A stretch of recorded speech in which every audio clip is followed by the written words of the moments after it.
આપણે હવે next test લેવી છે પેપ્ટોન નાઇટ્રેટ ગ્રોથ. આ ટ્યુબની અંદર આ બાયોકેમિકલ મીડિયાની અંદર આપણે બે ટેસ્ટ કરવાની હોય છે. એક ટેસ્ટ છે એમોનિયા પ્રોડક્શન અને બીજી ટેસ્ટ છે નાઇટ્રેટ રિડક્શન. આ બંને ટેસ્ટ આપણે એક જ ટ્યુબમાં કરીએ છીએ, બરાબર.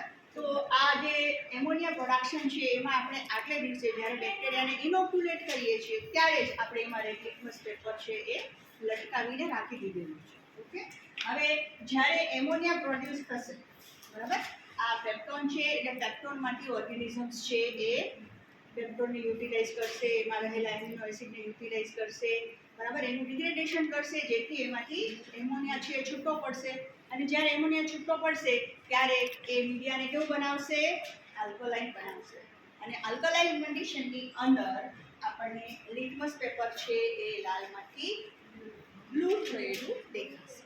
ઓકે, તો આ ટાઈપની જે એમોનિયા પ્રોડક્શનની ટેસ્ટ છે એ આપણને વિબ્રિયો નામના ઓર્ગેનિઝમ્સ છે એ પોઝિટિવ આપે છે. હવે આપણે જોઈએ નાઇટ્રેટ રિડક્શન ઉપર. જો બેક્ટેરિયા પાસે નાઇટ્રેટ રિડક્ટેઝ નામનો એન્ઝાઇમ હશે તો એ નાઇટ્રેટનું વિઘટન નાઇટ્રાઇટમાં કરશે.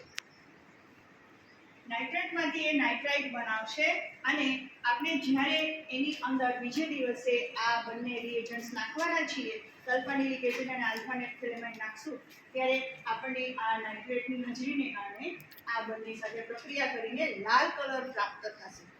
જો આપણને લાલ કલર મળે તો આપણે સમજવાનું કે આપણને નાઇટ્રેટ રિડક્શન ટેસ્ટ પોઝિટિવ મળી છે. એનો મતલબ કે બેક્ટેરિયા પાસે નાઇટ્રેટ રિડક્ટેઝ નામનો એન્ઝાઇમ છે.